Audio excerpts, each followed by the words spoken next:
Hey there, comic book friends. I'm Travis. It's time for another Uncover the Covers. This time we're going to talk about Image Comics for the month of April. What the solicitations are. Warning up front, potential spoilers in this. Clearly, we're so far out in advance that, something's on a cover. It could spoil a book. So, if you're kind of worried that a cover might tip you off in some way, this is clearly not the show for you. As usual, I'm using comic book resources page to look at these. It just is the easiest one for me to use. It seems to load the images up on to the screen. Clearly I am not a professional. If I was, I would be making comic book covers for a living as opposed to what I do. So with that said, let's jump in and see what Image has for us. I'm sometimes hot and cold on Image Comics, so we'll see what happens here. Let's share the entire screen so you can get that big awesome thing going on. Whoa. Okay, so hopefully here we are. Looks good.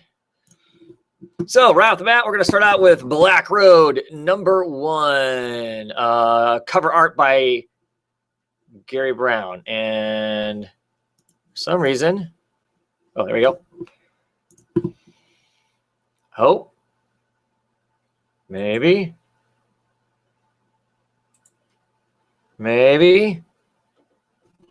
Wow. Okay, so clearly having some issues. So there we go.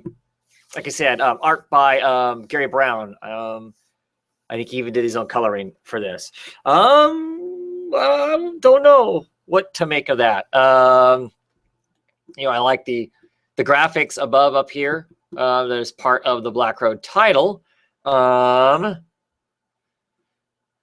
okay. I mean, blues and whites and stuff. It's a somewhat striking, pose. This face with the scars on it and stuff. I don't know. That would make me super excited to be reading it or wanting to pick it up.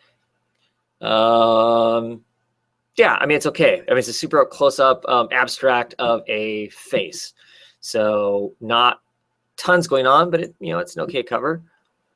I hope this thing isn't going to be ornery tonight. And hopefully I'm not too far lagging here. This is kind of the busy time for the internet. So anyway, The Fix #1 with the cover by Steve Leiber.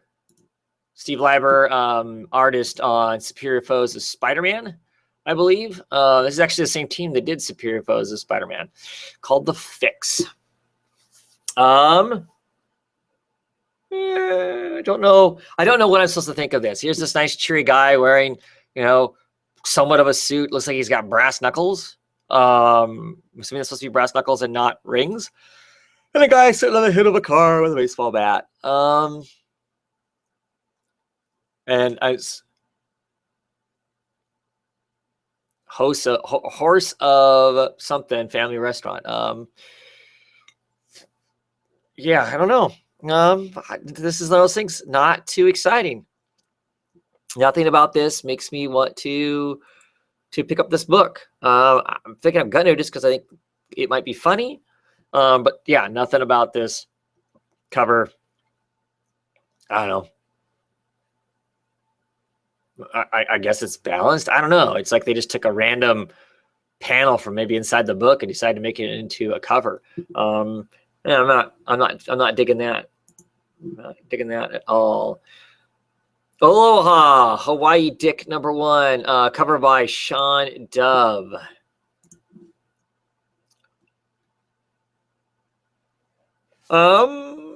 This isn't a bad cover. It's more graphic design as opposed to like drawn art as far as that kind of thing goes. But I still like the playing cards in the water. The hand, maybe moonlit silhouette or whatever. You get the islands in the background that give you the sense that it is Hawaii and that sort of thing. It's okay. But still maybe not like, really cool or anything. So yeah. I don't know. It's okay. It's okay. I like nothing real special about it though. I mean, but I do like the hand reaching up. Maybe it's trying to grab the little Hawaii dick or whatever. But yeah, I don't know. None too excited by it either. So here's the Criminal 10th Anniversary Special Edition. This is a cover by Sean Phillips. This is the regular cover. Oh, and everything's loading slow. So hopefully that does not bode poorly for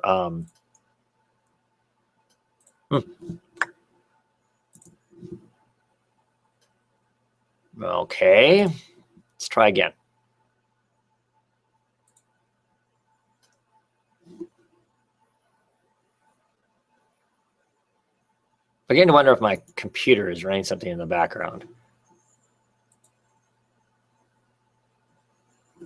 because it is sure being ornery about what is gonna run or not. Good grief. So yeah, there we go. So wonderful piece of artwork by Sean Phillips. You know, guy had a gas pump, of course, lighting up a cigarette. You know, almost looks like Watkins, the way that guy looks. Anyway, yeah, I mean, this is, you know, decent piece of art, I guess. You know, I would assume that if we knew who that, maybe if I knew Criminal better than I do, because I haven't read a lot of it, I might know who this character is. That might mean something more to me. You know, but I mean, I think it's, you know, as far as being a crime magazine, kind of a look to it. You know, it looks pretty cool. Yeah. See if I can get up. See if I can get the. What the heck the deal is here? See if I can get the magazine variant to come up. I don't know. If this all keeps acting funny like this, we might be done early. I'm not talking about the covers, but anyway. So, Deadly Hands of Criminal special anniversary featuring Fang, the Kung Fu werewolf. See, I really love this because it has that kind of spoofy feel of the, you know, old, you know, kind of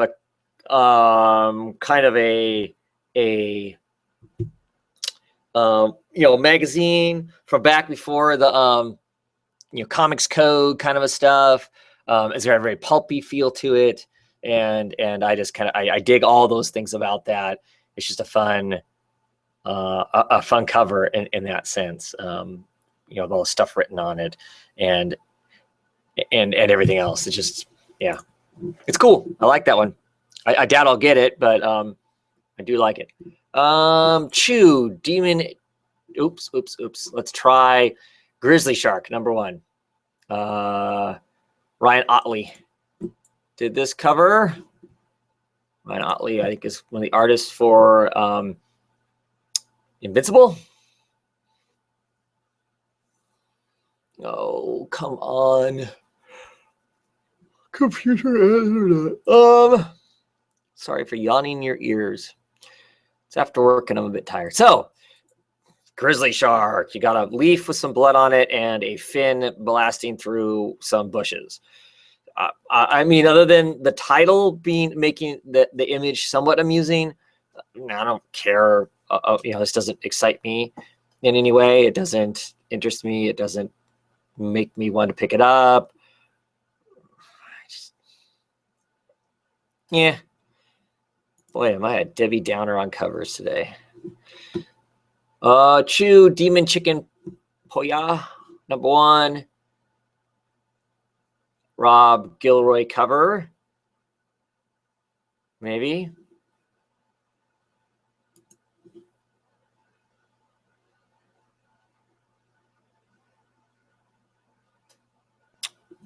Maybe. God, sucks. Sorry, y'all, for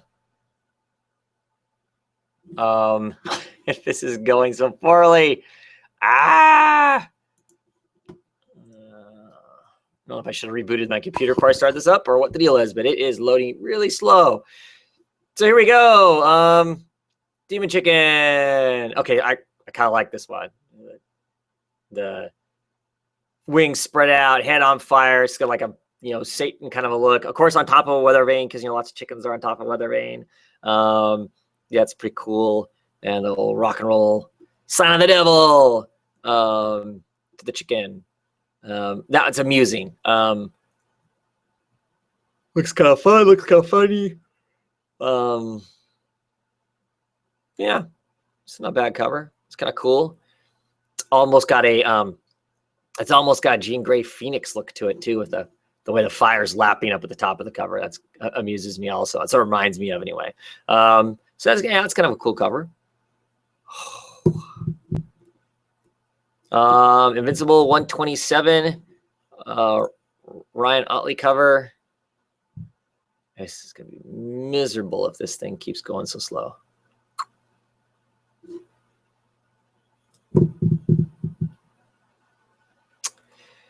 If I only knew some jokes to tell in the middle of this.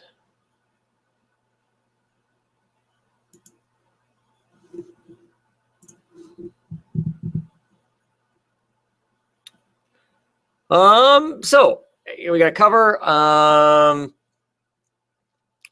like the use of color in this one. You got the blues and purples of the people that are in the foreground, and they're in the background. You've got, I'm assuming that's Mark.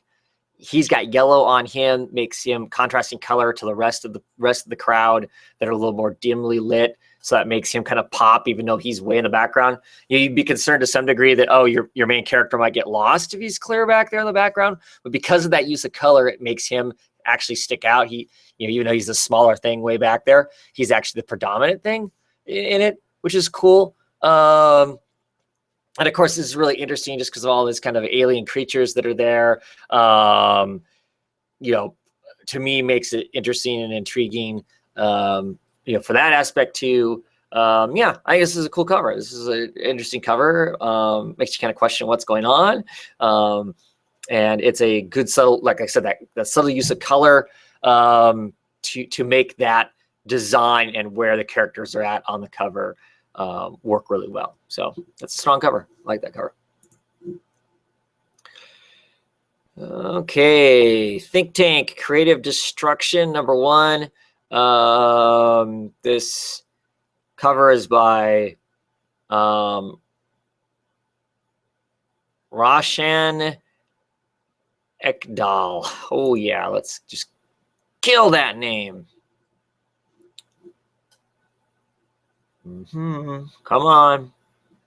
It has to be the webpage.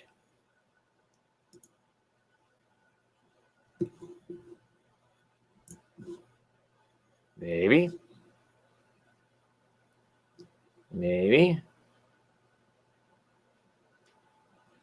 Yes, Grizzly Shark does sound like the next sci-fi movie, without a doubt. So, Think Tank. Guy holding onto an orb or suspended orb. It's all made out of circuitry. A little bit of that circuitry is drifting off of it and up around his head. It's okay. I don't know. It seems kind of, these covers aren't very exciting. Yeah, it's okay. I will say this: his face is lit right. If that circuitried binary earth that he's got in his hands is projecting light, his throat, chin is lit properly, bottom of his nose, and then part of his eyes a little bit, but not the top of his head and whatnot. So that aspect of it works as far as structurally. But really, for me, that's not a very exciting cover. It's just kind of is. The other thing about image covers is they're a lot more stylized, I think. And in some of those cases, either they are your style and you like them, or they're not your style and you don't like them. Because we'll come across some of them that probably, I don't know, some people complain that half the cover has got nothing on it.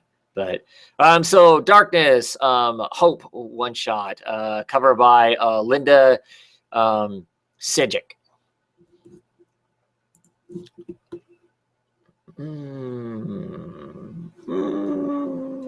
Okay cover. I like the idea of the cover. This, holding up the holding up the phone in front of her face. We're looking at the screen, so she'd be taking a selfie of herself, and clearly a selfie of herself. If you're taking a picture of somebody else, it's not a selfie, right? But you got this kind of more of a monstrous face, this kind of dead eye, alien eye kind of a thing going on. That's interesting. I like that breakup. That makes that intriguing. As far as the rest of it, though, beyond her face, it's very rudimentary and basic, and the most basics of color put into it as far as shading and that sort of stuff. I get that that's a way to do a cover and you not have to put in a lot of work on it, but it just feels like that all this detail and stuff should have either been more detailed or more limited in a way that I wouldn't be looking at it going, why is the jacket look like a basic painting or a basic paint by numbers painting, whereas her face is detailed and the phone's detailed. I mean, I get that's what we're supposed to be focused on, but if the rest of the art feels halfway in between, you make it either more obscure or make it detailed, one of the two, I guess. But that's kind of interesting though. I do like the concept of that cover. Proportionally and structurally, all that kind of stuff's all done well. Oh.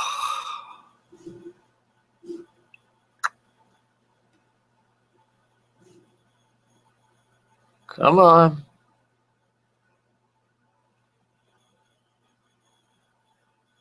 It's because of all the pop-ups this darn thing seems to have and whatnot that my computer is fighting. So this is Drifter number 10. I'm assuming this first one is cover A by Nick Klein, who is the regular artist on the book. Maybe. Come on, you can do it. You can do it.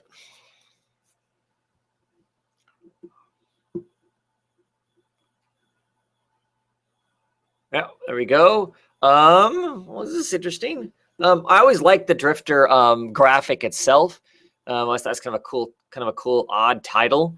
Clearly, this is a guy behind bars. I like the way he looks. That's an interesting way of use of colors, the dark purples and pinks and whatnot. But those are colors that just appeal to my eye. As me as a personal individual. I like that aspect of it. I like the shadow of the crossbars across his face there. I'm not sure what the hell is up with this giant pink, blobs of and green and orange blobs of blocks of art up there. I don't know what that is about. Yeah, I don't know. I just got a pop-up, and I hope it's not a pop-up telling me something's broken. So yeah, I don't know what that's supposed to be about. I mean, is that going to be a word bubble and they've just blurred it because they don't want you to know what it says right now, or what? But I like everything else about this cover. Like I said, I like the colors. It casts a weird shadow upon vibe of the cover, and so that's kind of cool. Here's the other cover. It's the B cover. Goran Parlov.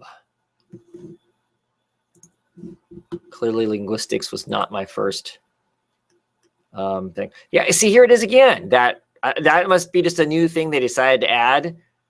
I mean, I know that Drifter had an odd graphic before, but it wasn't like this. So here's the new one. And you know what? Now that I know that that's what it is, I hate it. I mean, because on that last cover, I think it screws the art up, having that big weird blob of crap all over.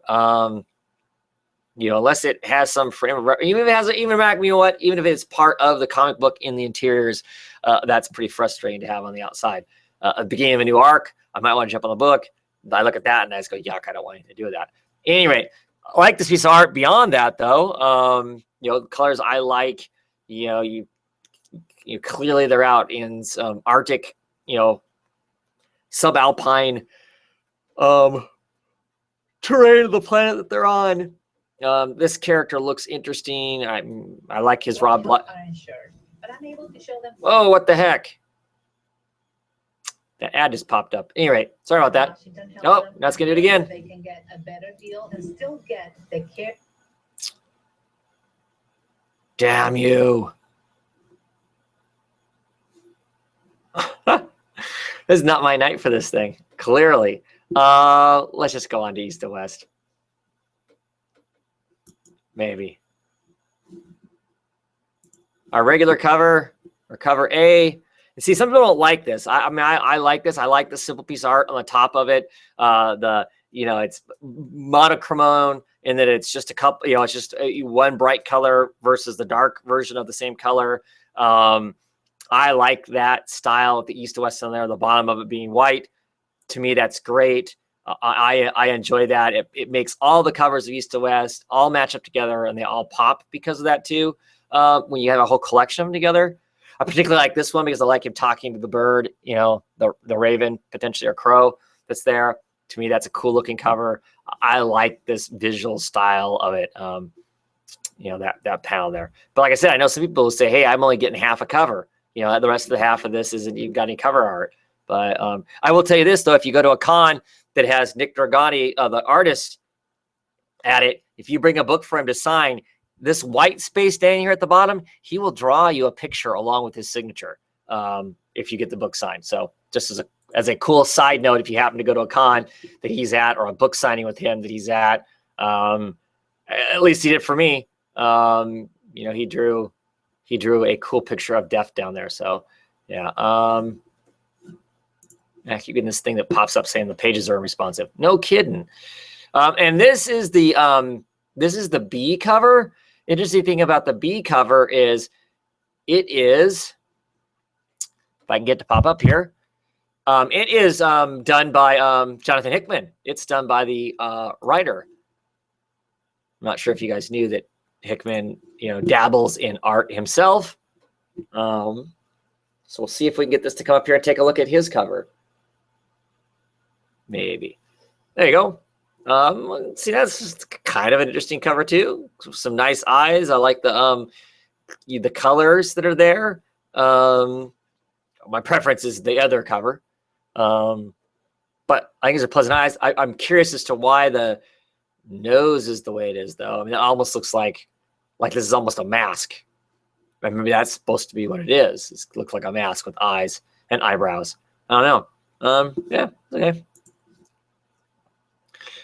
Oh, Lazarus Surf's book. I'm not gonna have anything good to say about this because it's just graphic design, and I'm not quite so interested in graphic design as a cover art.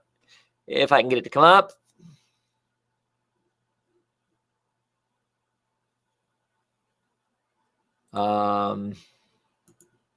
Maybe not.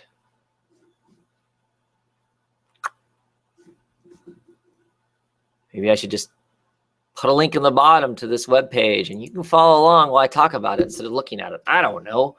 Because it's clearly not working. Come on, you can do it. There we go. So here's Lazarus Sourcebook #1. This is on Carlisle. So you're going to get lots of information on the Carlisle stuff. This is somewhat interesting, I guess. But no, this cover doesn't reach out to me. I think it's supposed to be like a tablet screen or a computer screen, for what it's worth.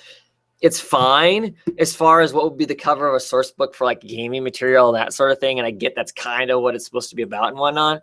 But certainly for the cover of a book, something to make me excited to read it. No, not necessarily. I mean, I'm interested in reading this because I know what it's about, but I don't think there's anything about about this cover that's gripping or grabs you or is interesting one way or the other. So see if we can get Rat Queens, number 16, Tess Flower and Tamara Bovelin does the art on this.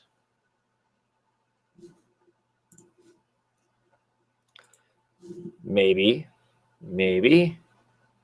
Oh, it's a day for everybody to come in my comments and talk. How is everybody tonight as I wait for this thing to load up?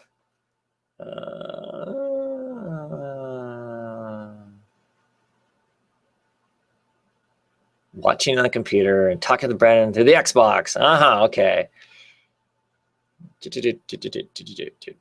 I'm glad you guys are entertaining yourselves. You talk amongst yourselves while my computer does not want to see a lot of stuff up. So here we go. Test Flower, Rat Queens, as we put them on a weird mound with some vegetation to cheat, removing all of their feet, because that's always an easy thing to do.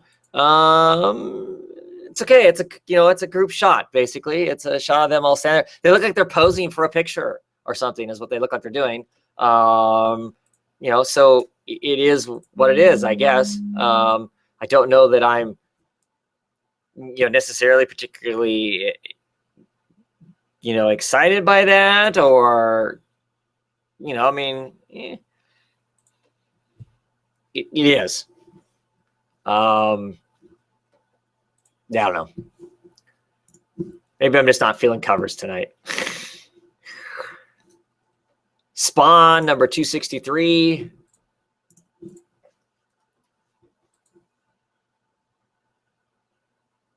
Next month when I do this, I'm going to make people come on the show with me and talk covers. So not just me talking about them. Because a lot of these covers other people may like, and it's just me being a Debbie Downer that doesn't like them.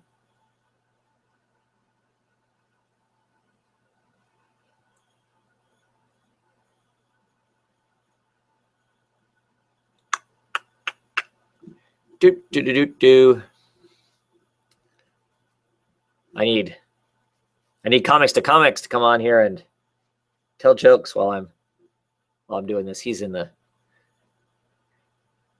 chat. Clearly this is not going to work. Or just hates Spawn, one of the two. Eric Larson, Todd McFarlane doing the art. Larson does the breakdowns. McFarlane's doing the finishes on it. Oh, here we go. Got a cover. Ugh.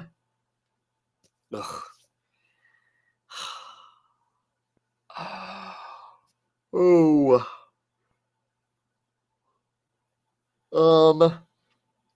Does he look out of proportion to you like he does me? Does his head look a little bigger and his neck look bigger than what maybe it should be? I don't know. Maybe I'm just being extra critical. Yeah, I'm not excited by this at all.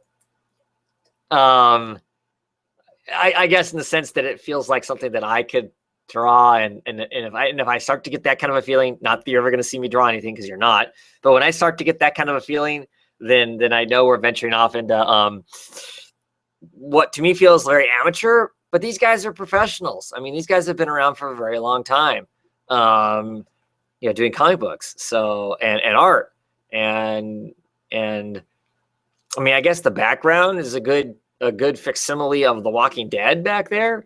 The buildings are in perspective and whatnot. Everything's balanced well as far as structurally. I just don't think it's good art, and it's not very exciting. That kind of straightforward pose like that is to me feels very juvenile. I mean, that's for those of us who attempt to draw our own comic book art, that straight on shot like that is a pretty standard and really not a very good shot. I don't think. So yeah, not particularly impressed. Okay, so the next one is Tokyo Ghost number 6, Sean Murphy, Matt Hollinsworth cover. See if I can get it to pop up here. While I'm waiting, we'll look to see if there's anything. Eric Larson's bad art with McFarlane's bad writing. Nice. Yep, that's Yeah, that's pretty much it exactly. I need to feed the hamster that runs my internet. You know, I don't know that it's my internet. I'm not sure it's. Ooh, wow, that's bad. Hey, it's not even coming up. I'm not sure it's my internet or it's their page. Of course, if you're on their page too, maybe it is my internet. I don't know. Pretty damn frustrating, though, that's for sure. Let's try it again.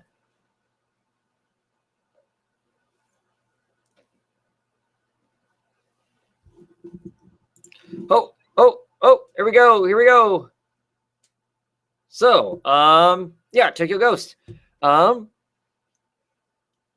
mean, I like this cover. I like this cover because I like the fact that it kind of uses that horizontal piece of art there as a it's kind of a panel within the cover. And then outside that panel, we have our this character with the joystick and the cyber stuff on him and the circuitry coming off of him, and I like the fact that like the desk drifts off into this black and becomes part of what's going on with this guy up front. I mean, the two of them do kind of balance each other off, being perpendicular to each other. That kind of works for the structure of the comic. So I like it for that.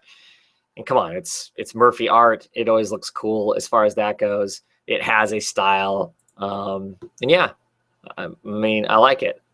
I think it's a pretty good looking cover. Let's see. Wicked and Divine number 18. If you're reading Wicked and Divine, you don't want any kind of spoilers, don't look at this.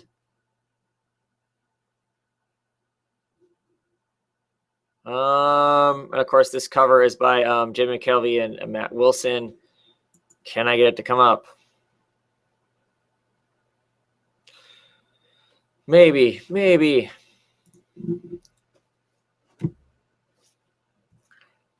Here we go.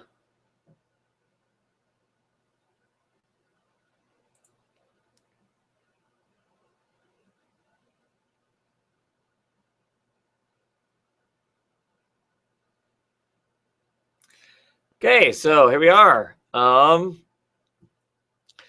like this cover, but I've been liking these kind of covers. I mean, they've moved away from the face covers that first basically season or year. It was all these close-up faces of all of the all of the gods basically. Now we've moved more into more of the body type shots as we moved into the second year of the comic basically.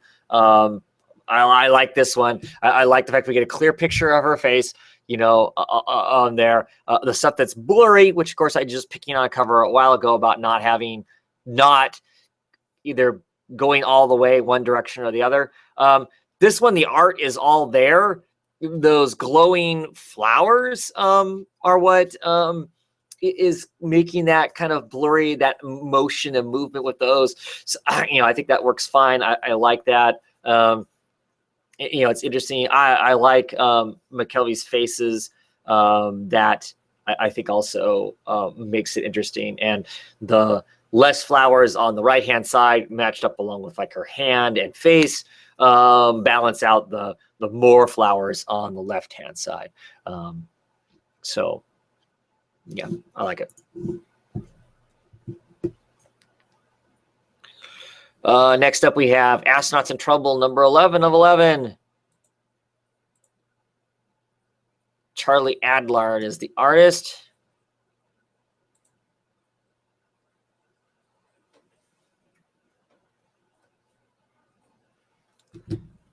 Maybe.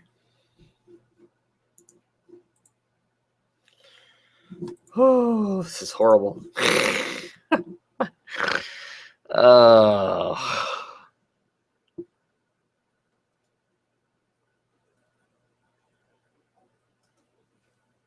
This will make me never want to do another one of these again. So Astronauts in Trouble. I don't even know what to say about this. Boy, there are a lot of stars. I don't care for this. This is like that Lazarus World book. It's in this case, there's so many stars, it's almost busy, too busy. Yeah, I don't know. Nothing about that interests me. Trying to look at the panels down there. They're so kind of old school, small, look like they're printed on, old brown paper, that those don't look interesting. And yeah, nothing about that interests me at all. Kind of boring.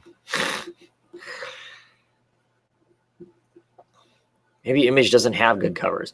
Bitch Planet number 9, cover by Valentine de Landro.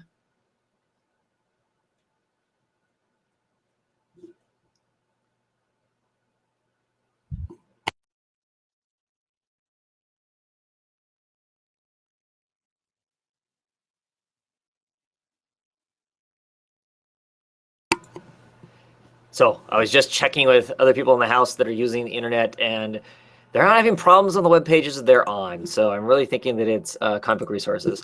That's who I'm going to keep blaming, damn it. Because it keeps telling me that stuff's unresponsive.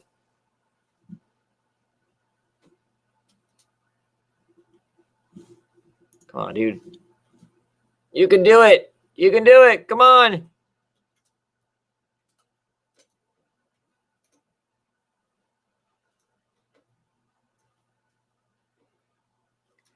Okay, you know what? If you're gonna keep picking on me, you can go away. It's not my browser, you turkeys. Well, maybe it is my browser. If they actually uploaded a new Chrome. Yeah. So, Bitch Planet. Yeah,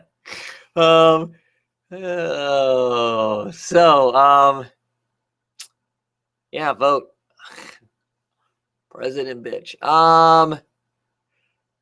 This is staying in the same kind of vein as the rest of the covers are. I don't know what we want to call this. It's almost kind of a zine look to it in a sense. It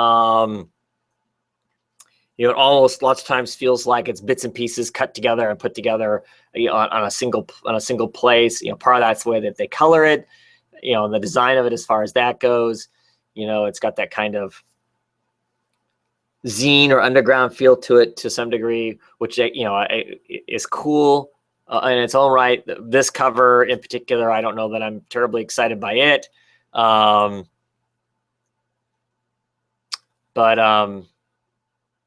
yeah, I mean, it's more, to me, it's more about the logos and whatever words are being stamped on this cover.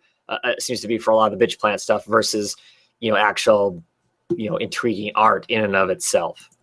So, oh, this is horrible.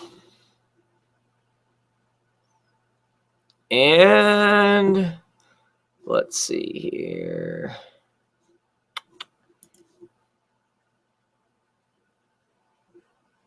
This is Citizen Jack, a political comic book that has demons in it and whatnot. So the colors work perfect. Here we are at the White House, and of course the white strip down the middle is the White House. And then you've got red, white, and blue, the whole American thing, going on there. Of course, you're gonna put your devil up in the red half, the blue. You got water going on. All works for that, and you have this secret pyramid, overlaid over the art. I don't know about the overlaid pyramid thing. I don't know if I'm sold on that. The rest of the art works well, though. For what it is, you're going to really concentrate mostly up here on the demon, and I think that's clearly what you're supposed to be doing. Is it's leaning on the White House. So it's okay. It's an okay cover.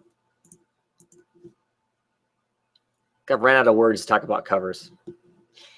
So Cry Havoc. This is the A cover. It is Ryan Kelly and Emma Rice. Oh, I'm sorry, Emma Price.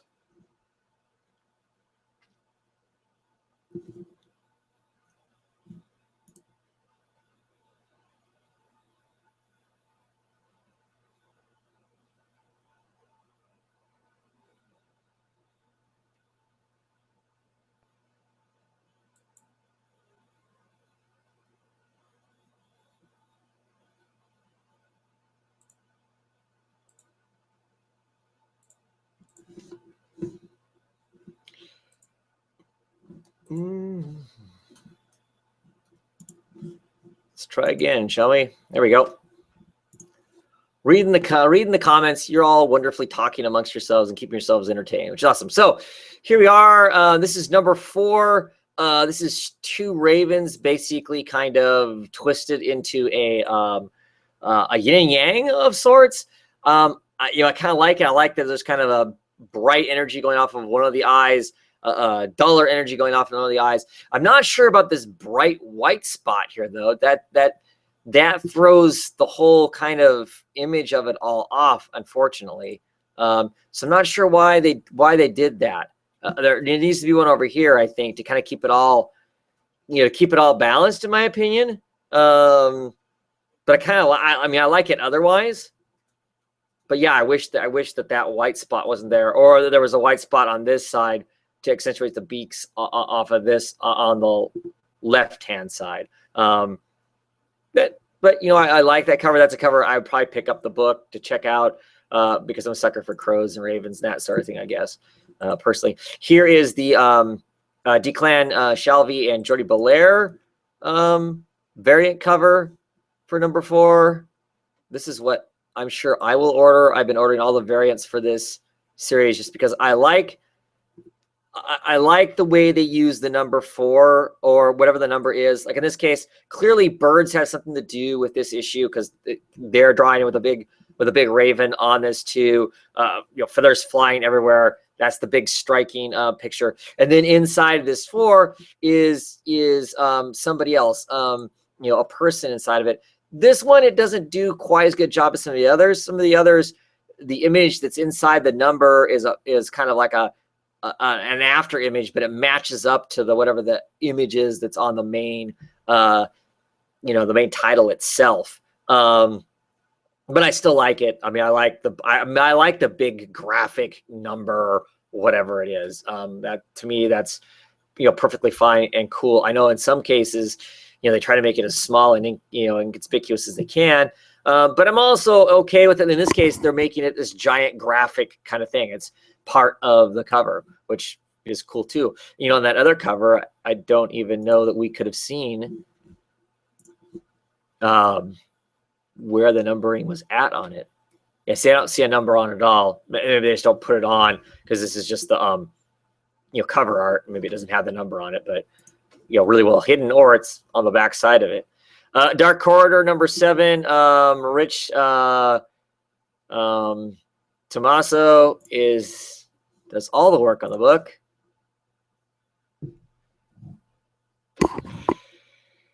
And I think his art is kind of an acquired taste for what it is. I do like this. It's kind of invisible woman, but you can see her, you can see bits and pieces of her skin, so she still has lips and a nose and an ear, but otherwise you're seeing the muscles and the skull and the bones, and all that is interesting. And I like the fact that it kind of the colors work in unison with the graphic of the title, and the fact that title is kind of blurry and off center too. It just kind of matches up with this whole kind of, like I said, transparent, not invisible, but transparent person we have going on. So that's an intriguing cover to me. That's an interesting cover. I do like it. And in this case, the total kind of flat black background works really well. So Deadly Class number 1. Both covers are by Wes Craig and Jordan Boyd. I believe this is cover A.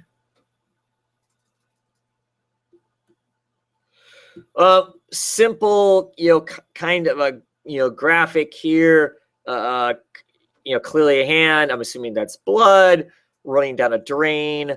Yeah, I've liked some of them better, but I like this one. Red and black is always pretty striking. You read the title of it, your eyes follow that hand down, along with the blood. I'm assuming that's blood or whatever liquid it is, down this drain.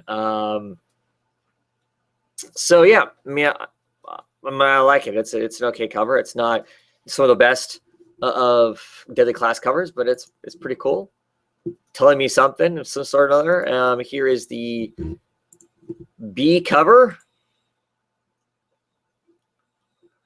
So it's a photograph of Soya. I think her name is Soya. With a red X across it. Clearly somebody has marked her out. Who will survive the freshman finals. Yeah, I like this one too. It's a pretty good cover. Tells us some kind of a story there, informing us in some idea of what might be going on inside the book.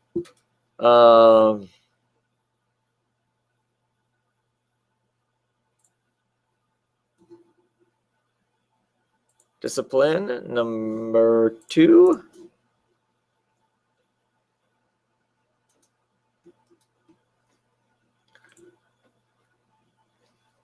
So, let's see what's going on.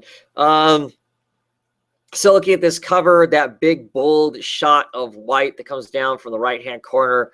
I think that's where your eye goes to first, which pulls you down to these two figures that are, I'm not sure exactly if they're on the floor or exactly what's going on there. Clearly screaming. There's some emotion going on, and whatever's happening. So some energy there. I'll give it that. I like the placement of stuff. It's an okay cover. I don't know that I'm super excited by it because I don't know exactly what else is going on. There's enough pieces missing. And this giant foot that's up front of us, I get that they were kind of exaggerating, as comics like to do, this foot pushed forward kind of a thing. But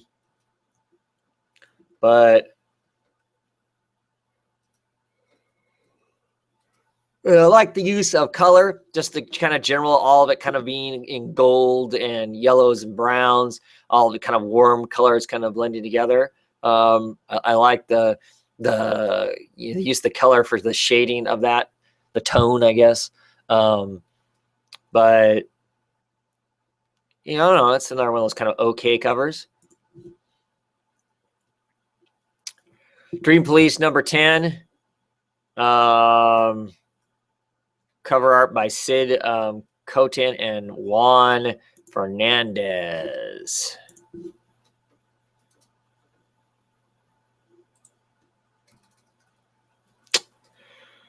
Alrighty, so clearly you got this thing going on in the background, which is kind of cool. These kind of tall guys, they look like almost like the Snapping Turks from the Beatles' Yellow Submarine almost. Marching along, they're kind of interesting. They're balanced by these people that are standing in the foreground here.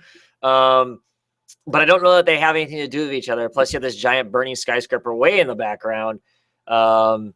And then you got this person standing clear from the foreground who's not involved in anything else there other than he's, holding on a gun and then a big row of teeth.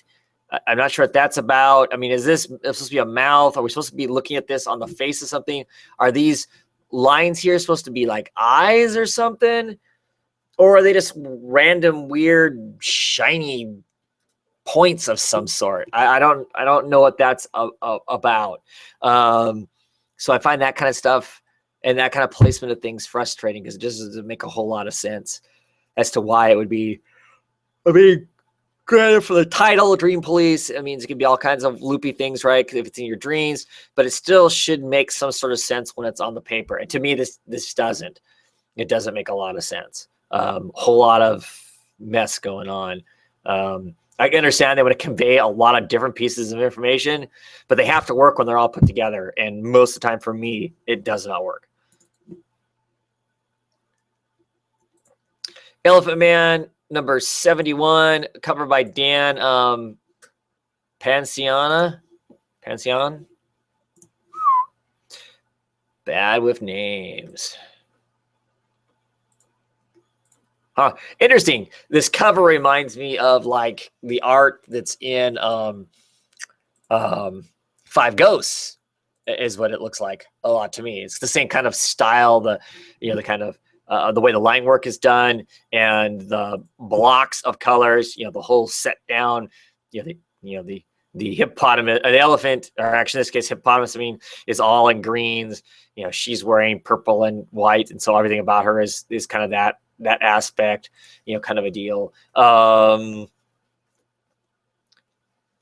Yeah, this is one of those ones where it's kind of things aren't necessarily in proportion. In this case, I almost kind of like it. This woman up front with the white elephant. We got our kind of gumshoe mystery guy in the back there.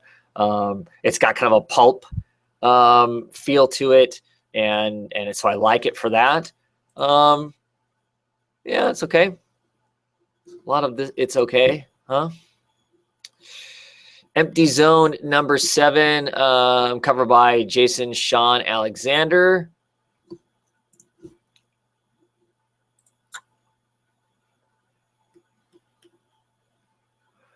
Well, so this is kind of a cool piece of art. I like this character that's leaned up against a map or a wall, whatever, smoking a cigarette, or kind of really interesting, cyber arm there. She's got this, she's basically all in black and white.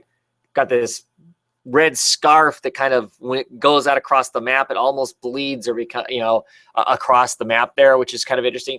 I just wish that texturally she didn't have the same kind of dots in her that the map did. So it would make her look like she was leaning against the map as opposed to being part of the map. Because you look at like her face and hair area, it's got the same graininess that the map of Berlin has. So I wish there was a greater separation between those two things. But I do like, I do like this, this cover. Her leaned like that keeps it balanced, even though her head's off center from the cover. There's enough of her weight going to the right-hand side, along with the bloody scarf and the smoke that keeps that side held up. So it doesn't feel like the cover's tipping over to the left. So I do like it for that. Four Eyes, Heart of Fire, number 4, cover art by Max Furama.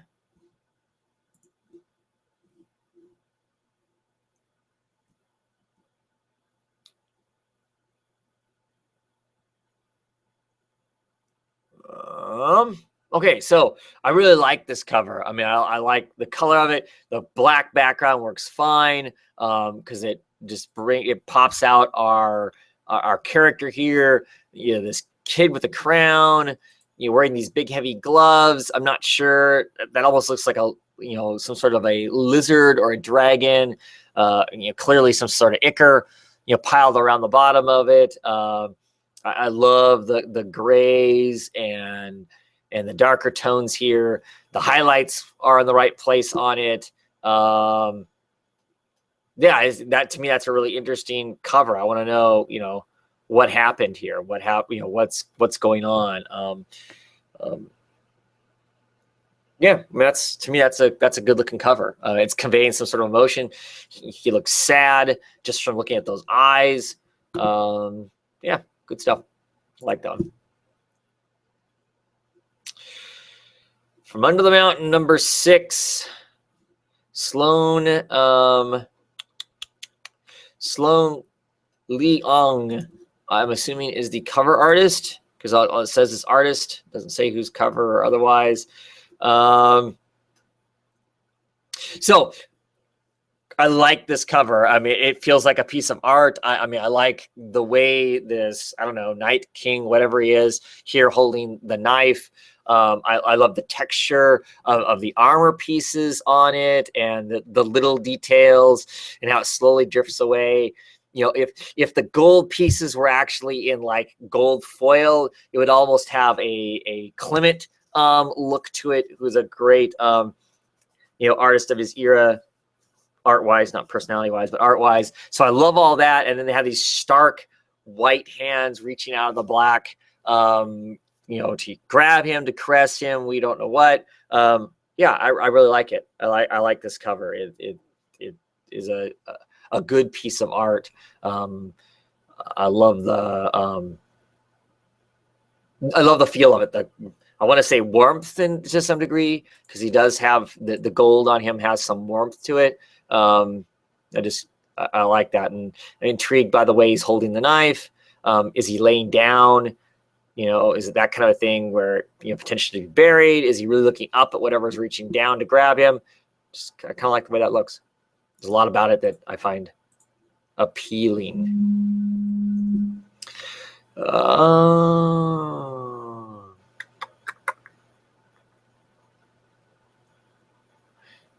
Snapping Turks, they look a lot more like Oddfellows to me. Well, you know, I guess maybe I look like a snapping Turk too. Got a loss.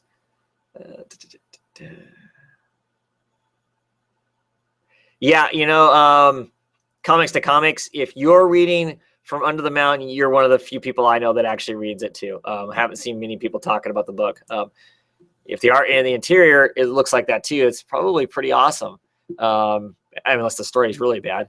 Huck, number 6 of 6. Raphael Albuquerque covers. Here is the A cover.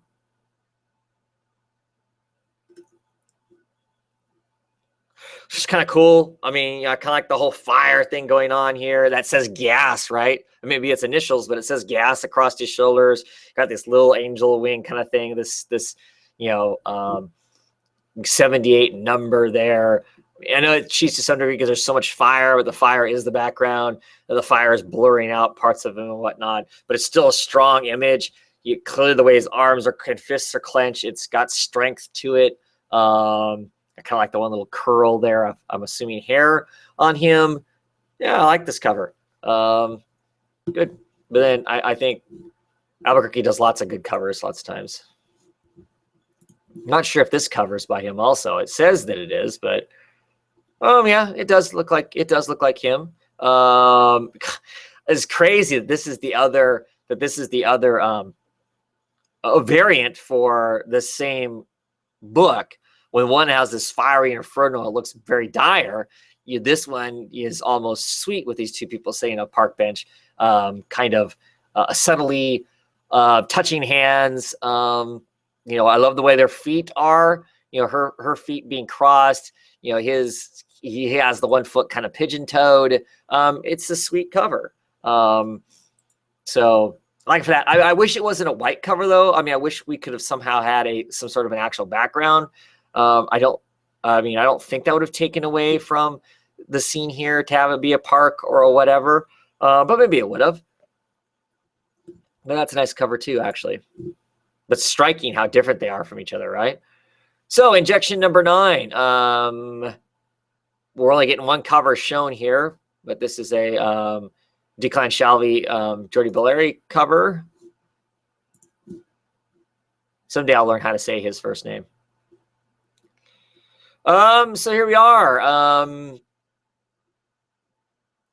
Kind of an interesting cover. So clearly I would say it's a train. Maybe it's brakes shaking off. That's why we're seeing the sparks here and the energy from this wheel that's not quite perfectly round. It has some energy. The way the window's inked, it clearly is moving too.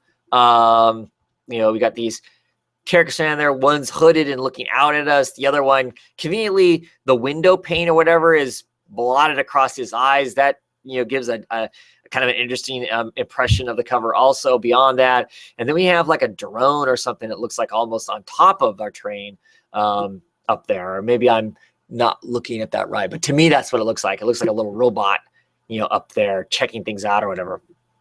But maybe not. I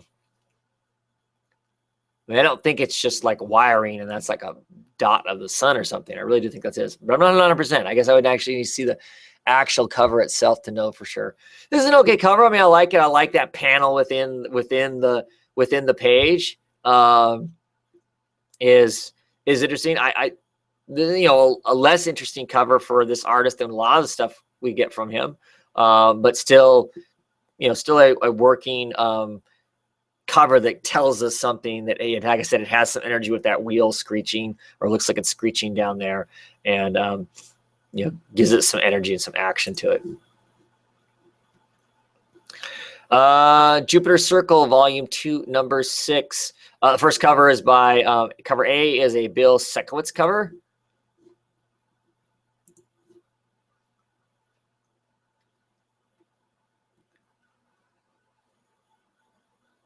Okay, so I mean, I do like this cover. I like the way it's just kind of it's centrally lit to give us them. I'm not 100% sure on the whole texture that's going across the entire piece of art. Like it's almost painted on a wall or something. I'm not sure about that part of it. But I like the hug. That her brace has definite emotion to it. His face looks interesting though, because like he's looking out at us as opposed to looking at who he's hugging. It's a one-handed effort hug. And then when we get away, not far from that hug in that central lit area, it blurs away very quickly and becomes nothing. This is one of those ones I talk about, make it disappear faster or keep it strong. In this case, they chose to make it disappear faster. So I think it works because it makes this kind of big, circle in the middle of the comic that's what we're supposed to look at. And we do. And like I said, I like those eyes, I like her eyes, I like his eyes, as far as what's going on with both of them. It's interesting. It tells me that maybe this connection between these two is something different, in the sense that, clearly she's embracing him because she needs the hug, it almost looks like, and he's embracing, but clearly his mind is somewhere else on something else because he's looking out at us with what seems to be some level of concern. To me, that's all kind of interesting stuff. And then the other cover, this is either a Frank Quietly cover or this is a Wilfred Torres cover, depending on if it's the B cover or the C cover, as the independent books get into the variant cover business. Okay, so this is the C cover, giving that kind of traditional old-fashioned 50s superhero, Superman kind of a look to it. It does work for that. I mean, it's got, he's got that pretty traditional, quasi Superman, Captain Marvel, Shazam knockoff kind of a look to his face and the pose and everything like that. And so it's fun, that swoop down kind of a thing. It's even colored in that kind of traditional sort of a way. So it works pretty good for that. Let's see, Limbo number 6, final issue, cover art by Casper. It's some sort of Scandinavian name, I'm sure. It's Wignard. And I apologize for those of you who are from those countries and your name may be remotely close to this. I am not good at, right there's his name. Not good at pronouncing those names at all. So Limbo, I always like how in the Limbo covers, they work the title into the cover. So Limbo is a neon sign down there at the bottom. Person is standing up on top, whether that be a rooftop or I'm not sure exactly what. I'm not 100% sure why we have them lit in blue, why that seems to be this current theme throughout most of the comics right now. Everything to have kind of a blue tone to it. But that, is what it is. This guy hanging on a baseball bat, the stuff in the background is kind of interesting. Clearly there's some sort of wrestling match going on back there up on the burning billboard. Because a guy in a luchador mask up there, of course, he's got a luchador mask in his hands. This is an okay cover. I mean, I like it, but it feels like there could be more to it than what it is. I'm sure it's a hood that the guy is wearing. I'm not sure if that's his hair sticking out of there, though. Like I said, the biggest beef is I'm starting to get tired of seeing all these covers where they're all colored in blue. It's tones of blue, and that's what it is. And I don't understand why they're all doing that right now. That seems to kind of be the rage. So, Mirror number 3. This has got cover art by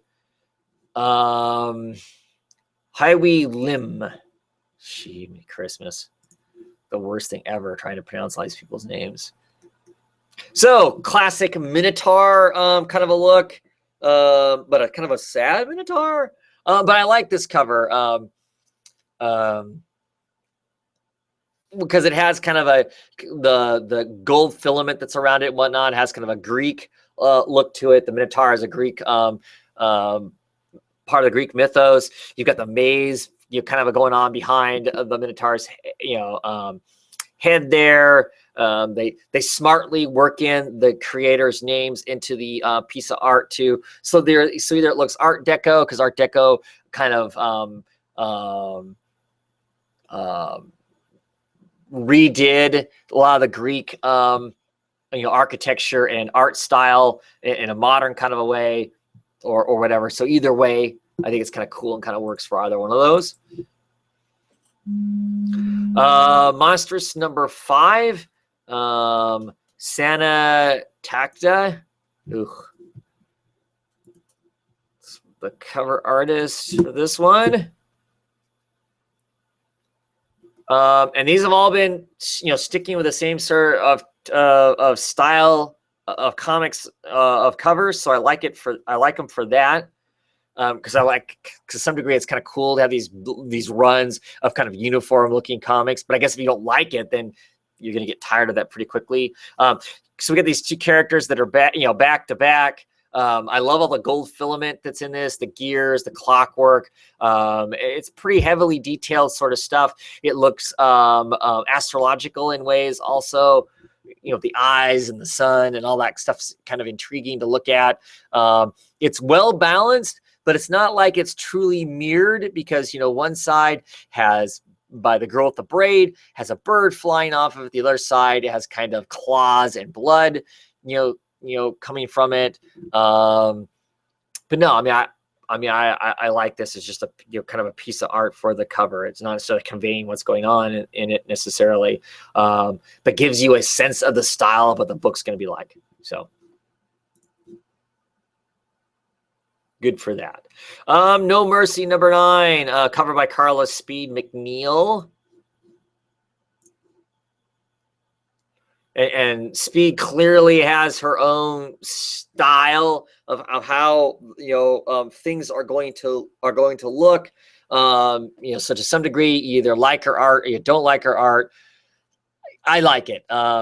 So what do I think of this cover? I think it's interesting. The whole conviction that I'm girl on here, bruised up, the trouble teen programs, the Google search, you're going to Google search, I feel lucky. That's all kind of interesting, to me. The fact it's across her mouth, I think kind of conveys something, also.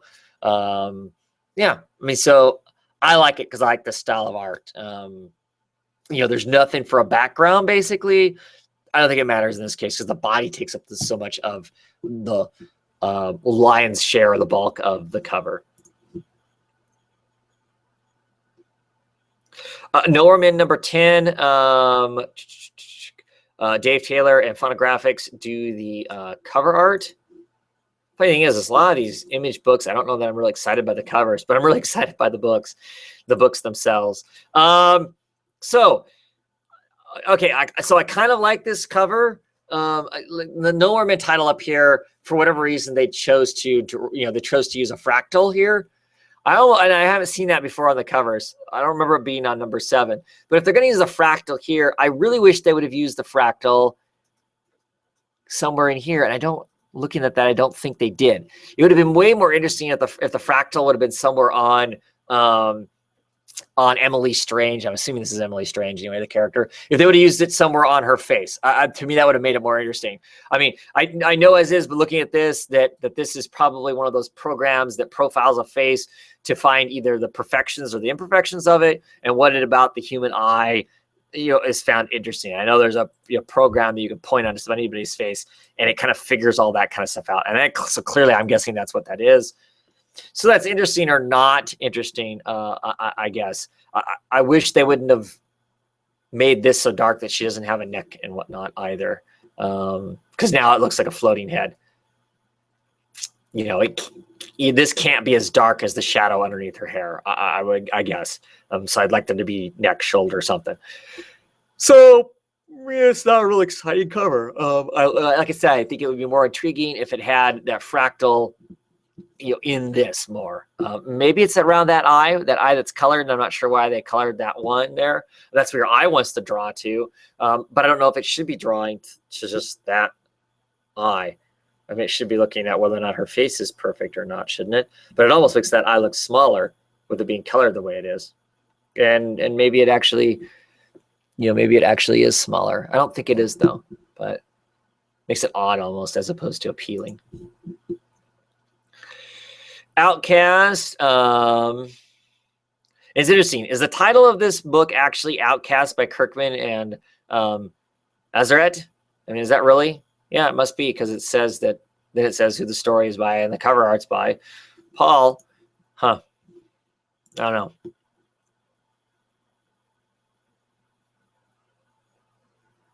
But the title, the cover doesn't show that. Okay, so here we go. Yeah, I actually like this cover. This strain, this reaching out, this reaching up. I don't know if he's reaching up to the heavens or he's being buried by this, what looks like subtly mouths and teeth. I like how it's really dark. The background part of that's really dark, and this is just a positive silhouette basically.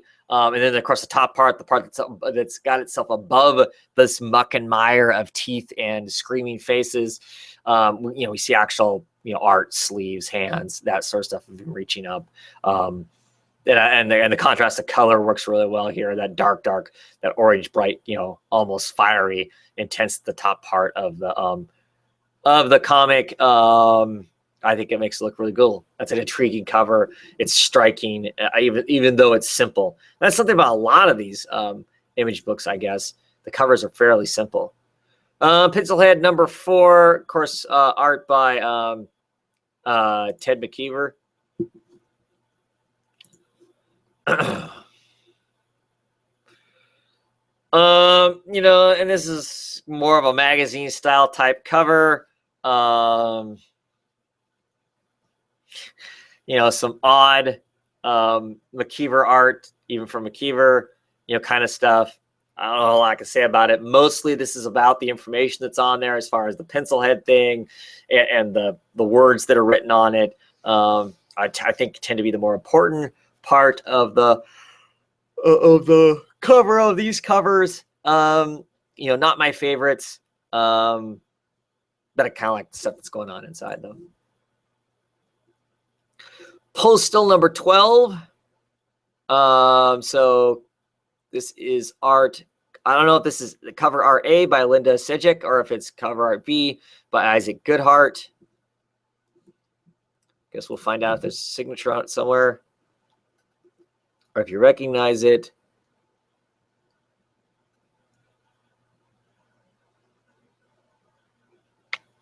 Just trying to find the signature. I don't know what this is that's written down here, but I don't think it's a signature. So we got a mailman here who's got a black eye and a bloody nose, and the Marador office open. Like it looks like a sheriff back there or something. Yeah, I'm not particularly thrilled by this. It doesn't do anything for me, one way or the other. I mean, at least it's an entire setting. Is this a takeoff of something? I mean, is there like a Norman Rockwell? I almost feel like there's a Norman Rockwell painting out there that this is like a swipe of in some sense. I'm just not 100% sure. And if that's the case, I appreciate it more. But yeah, otherwise it just is. And I hate the font for the postal thing, by the way. Power Lines number 2. I guess remember those covers that.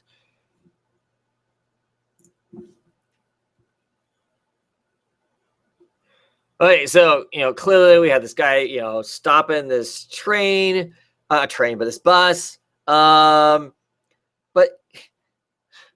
I mean, that part's great. Him putting himself out there, crunching the bus, scrunched up and whatnot. That's fine.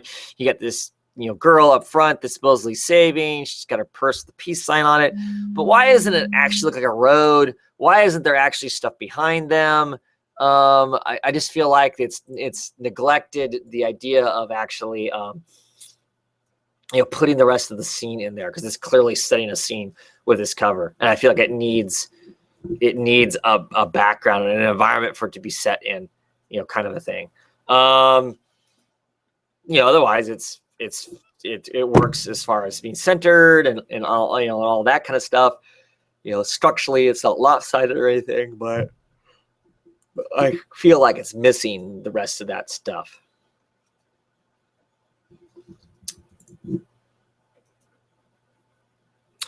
The Prophet, Earth War, number 4 of 4.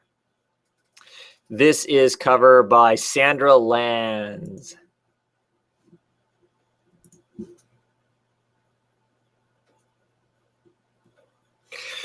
Which I don't know. In a sci-fi sense, I really love this cover. The burning rocket ships or whatever that are in the background there. You got this young girl in the foreground. This dress, she's just like glowing energy. To me, she's just really striking. And the brighter she gets down at the bottom, the glow of her, like she's full of radiation or energy or that sort of a thing. I don't know, and I like the arch of smoke over her, and that arch continues on with the rock profile on the right hand side and the broken up spaceship or whatever the heck it is on the left hand side. I really like this cover. I'd be interested in what's going on in the book based on the cover. Yeah, simple, but interesting to my eye. Then we get the Revival 39. This cover is by Jenny Friesen, which is a weird cover for her. First time I saw this cover, because I saw it earlier, it's really surprising. It does not look like any of Jenny Friesen's other work at all. So we get this, what looks like a traditional piece of Japanese art that you would typically find like a samurai on or that sort of thing. And instead we have an Amish woman hanging onto a katana, which is just awesome. I mean, because Revival is set in, in Wisconsin. There's certainly a good chunk of Amish in the area. And so I love everything about this. It's balanced really well in the fact she's off to the left-hand side where it says Revival going down the right-hand side and the creators' names. Typically that would be the our Japanese calligraphy. But clearly they're not going to give us any. They're not going to give it to us in calligraphy, or we wouldn't know what the book is. So that works in that sense. But everything else about it, the kind of stained look of it, of being an old tapestry, just works perfect for those kinds of elements and the anachronism, or whatever you want to call it, of the out of place of it being a Amish woman holding a katana as opposed to something else along those lines. That's a cool cover. I really dig that cover. I'm going to take a quick look here at the comments. We're talking about the Outcast cover.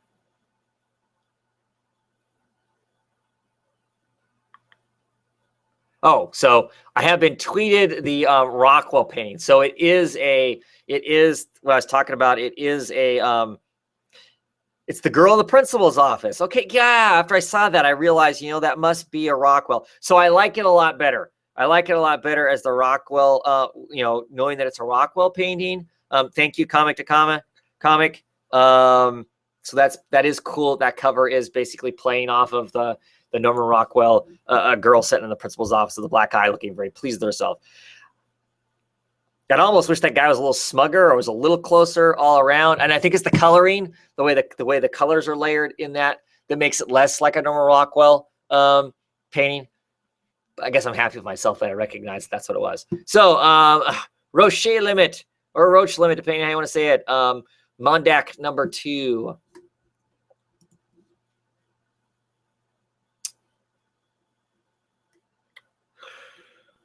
Oh, what is going on?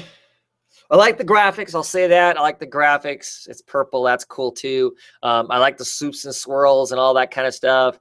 You got this interesting figure potentially hanging on to a sword or something like that, but I don't know what this other object is. Is it an alien mouth? Is it an asteroid? Is it I don't know. And it doesn't show me enough in the right way for me to go, ooh, I want to know, to open up the book. So, I mean, that's just like a swirling galaxy or a black hole in there, right in the middle. So anyway, so it works in the sense that the proportions where everything's at on the page to draw your eye to the center. So, that bright spot right there. And then, of course, it makes you see that silhouette of a figure there. But beyond that, it's kind of confusing because I can't tell what any of that is or it's supposed to represent even. The flashes of brightness to the upper left and middle right I think are distracting from the middle thing, to some degree. So yeah, I don't know on that. That was art by Kyle Charles, is the cover artist also. Saga number 36, of course, cover by Fiona Staples. And this is a gorgeous cover. Absolutely gorgeous. It looks like an oil painting, kind of the angry sea. It's not your stereotypical, blue surf ocean. It's got greens and grays and stuff in it. I can hear the whoosh of the froth of water splashing against the rocks here. You've got this robed figure and dog there, kind of walking away. It's got that by the sea, forlorn, potentially kind of a feel to it. Love the light. I mean, heck, they even take the light so far as in the logo Saga. If it isn't lighted differently across it, it's the illusion of just how well the lighting is, the dark spots on the cliff and the light spots out in the water, how well it is done that it almost makes the logo itself dimmer in spots. And I don't think it really is. I really do think it's just the piece of art itself. Yeah, that is really, really cool. That is a, pull the Saga logo off that, and that's a piece of ocean wall art, that you've seen all over the place, kind of stuff. But as actual art, cool stuff. Really like that. The Saints number 7. Benjamin Mackey is the cover artist.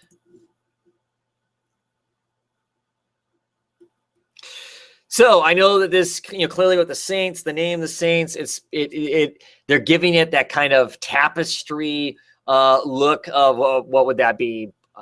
13th, 14th century, middle to dark ages, your embroidered tapestry. So it has that kind of a look to it. And I think it does work for that sort of stuff. You got the Saints, the number 7. Are there actually 7 there? Yes, there are actually 7 Saints laid down below. I think that's pretty cool. Our characters up above have nimbuses around them. It's well balanced. The title's prominent, so you're not losing that anywhere. They made that part of the cover. Yeah, I mean, I think this is a cool cover. I think it works for all those kind of things. Not my favorite colors, that kind of orange and goldish yellow, but that's just my own personal preference. But I think this is a well structured and smart cover. Now I'd like kind of to go back and look at some of the other Saint covers to see if like issue 7 has, issue 6 has 6 Saints on it or something. That's kind of cool. Savage Dragon number 14, and of course it's all Eric Larson all the time. See if this works better than the Spawn cover. This works better than the Spawn cover in the sense that in here he embraces the kind of curbiness that he puts into a lot of his art a lot more. Still, though, it's also still screams hardcore 90s, which of course is where Savage Dragon kind of comes from, is the 90s era comics, I believe. And there's way more muscles than there could possibly be. I wish in these Savage Dragons, I wish that they would make the colors brighter, make it more of the traditional kind of superhero kind of a shininess to it. Whereas this has that almost grit kind of a look that like you're like that Elephant Man cover had, or the Five Ghosts, or that sort of thing. But there are aspects of Larson's artwork that I do like. I do like the fact that he does use ink for shadowing. That's part of the inking process. I appreciate that. Not that they don't use color and use bands of color to create depth also, but he does use the inking to some degree too, and I'm always appreciative of that.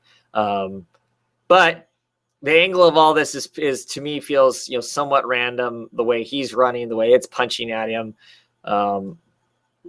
almost feels laid on top of each other as afterthoughts. So not keen on that aspect of it. Sex. Did I wake you up? Sex number 27. This is Peter Kowalski and Sonia Harris do the cover art.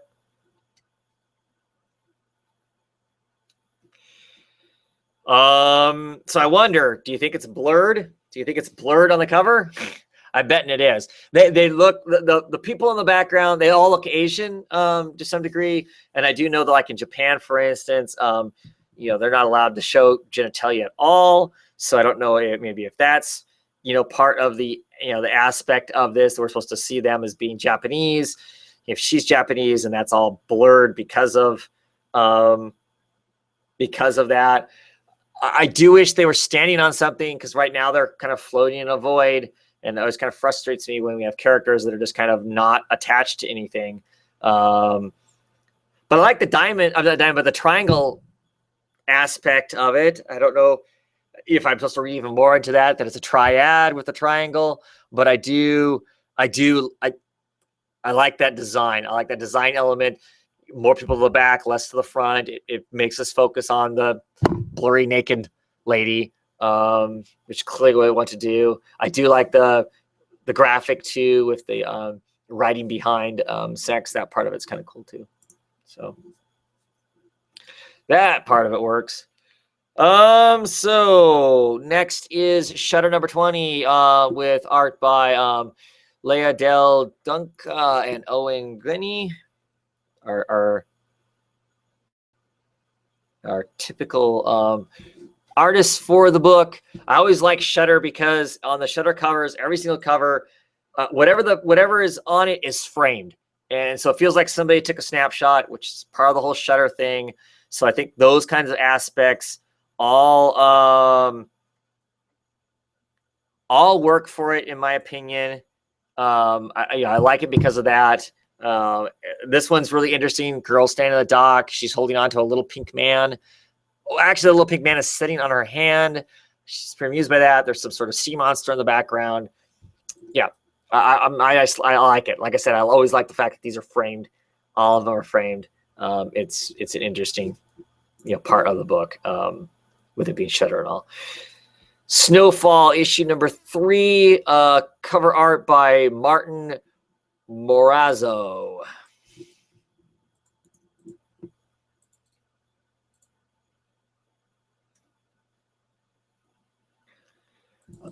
Come on, let's see here. This is a somewhat interesting kind of a thing. I don't know if they're out in the snow. Why does it look so bright and yellow? I wish it would be more white if that's the case.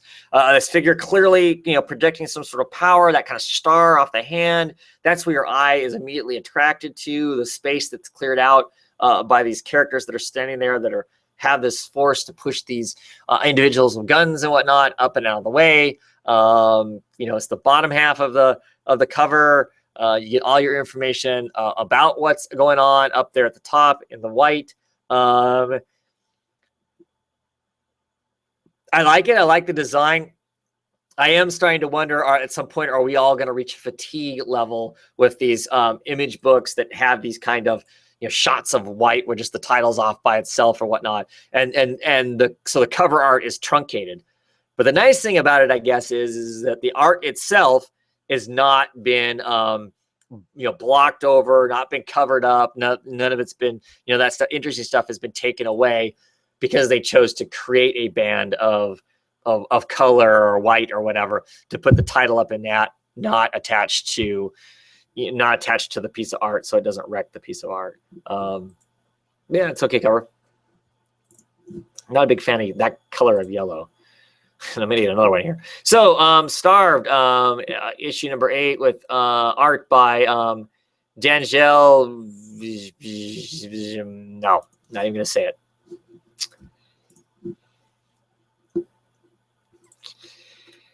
So, I always like these covers because they're very striking. They're very simple. Mostly, it's just super heavy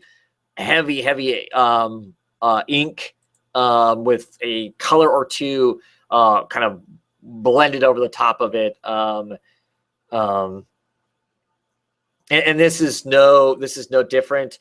It's got a sense of thickness to it. It's got a sense of desperation. It's just how I interpret this guy's art quite a bit with most of this stuff. So, I like it for that. This... Don't know about the double knives that are back behind. I think that's been on all the covers, but I don't remember for sure. In this one right now, it's kind of bothering me to some degree.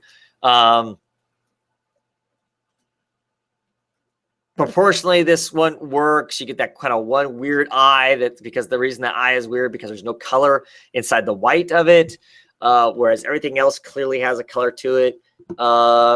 It's an okay cover. I don't know if this would draw people into it. I really like this book, so I'm excited when I see the covers, but I'm not sure if it's a cover that works for everybody else or for what it's supposed to, kind of a thing. Stray Bullets, David Lapham art. It's another one of those books that all the Stray Bullets covers have looked the same as far as the graphic art aspect of it. The whole top part is, the big title, so it can't be missed for what it is. Collection looks the same, and then you get some figure of some sort down there, and there is Spanish Scott. Christina will like that because Christina, who's I believe still watching, she's a Spanish Scott fan. So there he is. I like a little bit of him. And in this case, the color that's up in the Stray Bullets part of it always goes down into the picture itself. So here he is once again, another person that's lit in blues. I'm not sure, still don't understand why that's such a popular thing right now. But I like the kind of splash of brighter white light across his eyes. Like we get that kind of car passing by that lights up, a band across his eyes or something along those lines. So yeah, cool. I like that cover.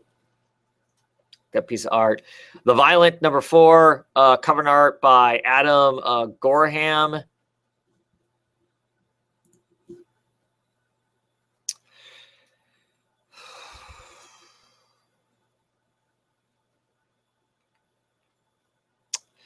Okay, so we're looking in, and this is me going to be critical of where they try to do something clever, but in the process of trying to do it clever, it's the kind of thing my art teachers would have picked on me about because you didn't execute how it should have been executed. So we are looking at a medicine cabinet, okay? And the medicine cabinet, the mirror is open just a little bit.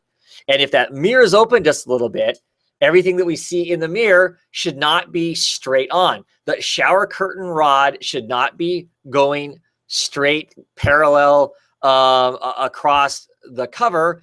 It should be set at a perspective angle. And is it? It's not. Or if it is, it's not enough. The wall back here looks like it's a little more like it should be, but this stuff should all be at an angle. This should all be out of proportion to some degree too. The shoulder on the left technically should be bigger and more towards us than the shoulder on the right should be. That's one of those kind of things. Whereas this is a clever and cool idea. It's a clever idea to do. It's extremely hard to execute. To actually pull it off. And in this case, it doesn't work for what is there. Now, I love the idea, like I said, of the cover. And I do kind of like this cover, other than, yes, once again, I'm getting fatigued with the whole blue thing, contrasting colors in this case, blues to yellows, blues and oranges, which is, clearly what I think is used a lot. But like I said, cool idea, but they needed to have taken that part right. And I don't know. I mean, I don't know if these people do any of their art in some sort of computer type program. I would assume, I don't know, because I don't know how to use those programs completely. I've seen some used to some degree. If this was in a computer program, you could have taken that part of the picture and bent it the way you needed to. You could have created that perspective, I think, by stretching those parts out. Maybe I'm wrong, but in any case, even if you aren't going to do it that way with actual pen and pencil and whatever, that should have happened, in my opinion, more so. But cool idea. Let's see. The Walking Dead 153. Cover by Charlie Allred and Dave Stewart. I didn't realize Dave Stewart was doing colors for The Walking Dead. Or is he just doing the cover? He must just do the cover, because I don't see his name on the cover itself. Well,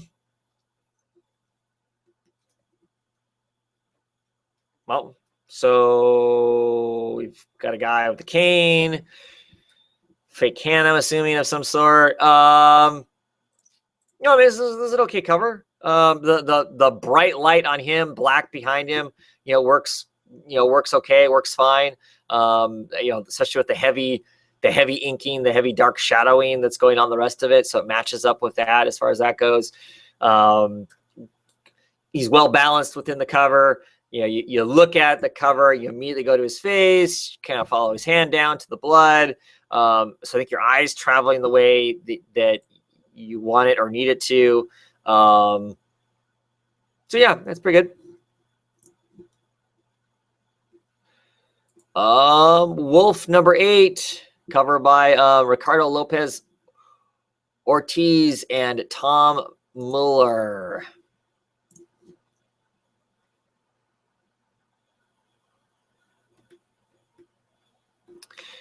Okay, so this is one of those ones okay, so you get more picture by turning the cover on its side. You get more picture in there and whatnot, but I'm not understanding exactly why it is that we needed to have it at this angle. Well, what's the point of this angle? And I look at the bricks behind them, and I don't know if right where this hand is at from the blonde girl, that this line that's going up into the W, is that a corner? Because the perspective off of this, it's going this direction, that direction, so it's a perspective that way. And so if that's the case, then or it's 2-point perspective. This is actually a flat wall, that's part that's lit with yellow, and then this is angled back away, so it is a corner. And if that's the case, is he standing far enough away from the corner? And I don't know, this is just me nitpicking, but it's the kind of stuff that pops out to my eye when I start really looking at a cover hard. But really, my big question is why set it at this angle? I mean, does that make it more interesting, or does that just make you feel like you need to turn the cover on its side so you can see the people in the direction that they'd actually be? I don't know. I do like the colors in this. I like the splotch of white, yellow that's here. More blues, but the blues here are okay. Yeah, I like the color art aspect of it. And then it looks like we are getting into trades, and I don't want to talk trades, which means we're probably done, which is good because my mouth is getting tired. So I'm going to flip back off of this and onto my Hangout, and I will check the comments here real quick, see what else there is. So let's see. Looking over some of the stuff that's in here. Stay away from the yellow snow. Yes, thank you, Frank Zappa. Gutter Loss is asking, do artists use more blues, purples, blacks in winter, more oranges, browns, reds in the fall, more greens, pinks, yellows in the spring and summer? Have no idea. I mean, I would think that would be great if the books are set in those times. Or are you saying that just as the artist, sitting in at their artist table and there's 44 inches of snow outside and they're depressed, and so they paint in blues and purples because of that. Yeah, I don't know. I mean, I would be all for them using those colors because those colors do kind of represent those different seasons if that's what's happening in the book. But I don't think that's what's happening in the books in here. So, so I don't know. Yes, Travis is going to need some float lozenges because I'm definitely fading. I think that's after a whole weekend of doing these things. I actually really do kind of like doing them. I'm a bit tired today, so I apologize. And the computer issues as far as this one being exciting. But you know what? I actually think that Marvel and DC's covers are probably more flashy and interesting than some of the independent, or at least Images covers are.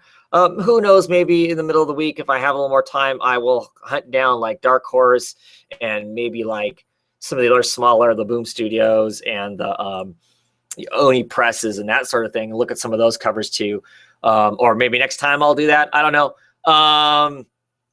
But I think the big two probably have stronger covers as far as maybe not conveying what's inside the book. I think probably the Image does a better job of conveying what's actually going on inside their books, being creator owned and being created specifically for the thing. Like I said, I know for a fact that a lot of cover art is stock. It's stuff they just go, they pick an artist and go, hey, Brian Finch, you draw us David Finch draws a Wonder Woman cover and a Superman cover and a Batman cover, and they just storm away. And then at some point, they decide they need a cover. They don't have a cover in particular going on, and then they just kind of pull those out and use them. So yeah, there is that. So I know the Image books is conveying more of what the creators want to convey. They have to do with the book. And but the big two, some of their covers are a lot more flashy. Here's a question: is it lazy? Is it lazy that so many of these Image books, you're getting a lot less cover art and a lot more just kind of the more graphic art, the more it's about the logo and a splotch of color. I mean, I really like this in this month. There's some titles that I read that weren't there. Like They're Not Like Us, for instance. It's two bands of white with a color strip in the middle, a comic strip in the middle of great comic art. To me, that's striking. I like that. I like the East of West, how it's always been that way. It's great too. But are we starting to abuse that? Are too many books starting to look the same as far as that goes? So, yeah, it'll be interesting thought to think about and whatnot. And actually with that, I'm gonna go. I've been on for a couple hours now, I think. Thanks for hanging out and watching live. Those of you that did, sorry for those who watch later on or whatever. The whole kind of how screwy the page was loaded at the beginning stuff. But maybe next time I'll do a test run to make sure that part doesn't go so ugly. Anyway, I'll see you later on in the week. I'm sure there'll be more whatever going on that I have going on. Have a great evening, day, or whenever it is you watch us. Bye.